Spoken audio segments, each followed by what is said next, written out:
The maesters tell us that Aegon came to Westeros with fire and blood, and hammered 6 kingdoms into one.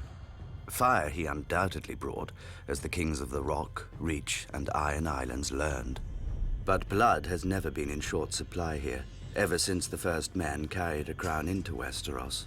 This first king united his people against the children of the forest, and is supposedly buried in the north, a victim of a war he started. The first ruler of this land and the first to die on his throne, but not nearly the last.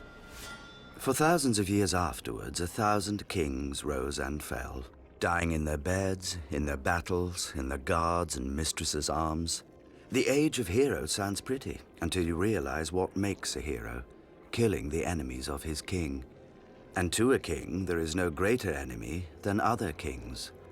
The Starks and Boltons, the Gardeners and Storm Kings, the Ironborn and everyone else.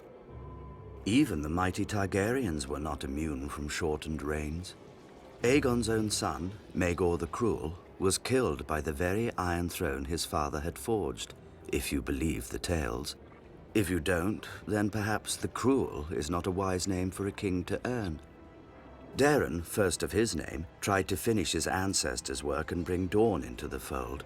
For his efforts, he lost 60,000 men and his own life of 18 years.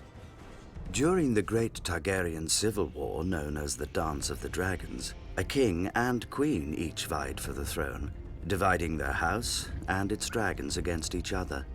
Eventually, the queen was fed to her rival's dragon while her son watched, and the victorious king soon died of his own wounds.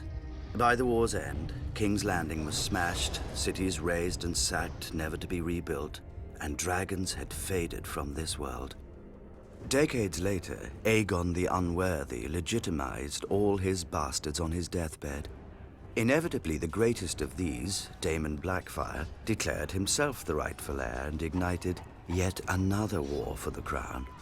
After much bloodshed, Daemon was killed by an alliance of his half-brothers on the Red Grass Field. All the same, his descendants continued to threaten the Targaryens until half a century later, when Barristan the Bold slew Maelys the Monstrous on the Stepstones, extinguishing Daemon's line. Given such an illustrious history, need we be so shocked by regicide? A war of 5 kings can end only one way, with the death of 4. Yet even in times of peace, a wise ruler knows that when men bend the knee to a king, too often they rise holding daggers.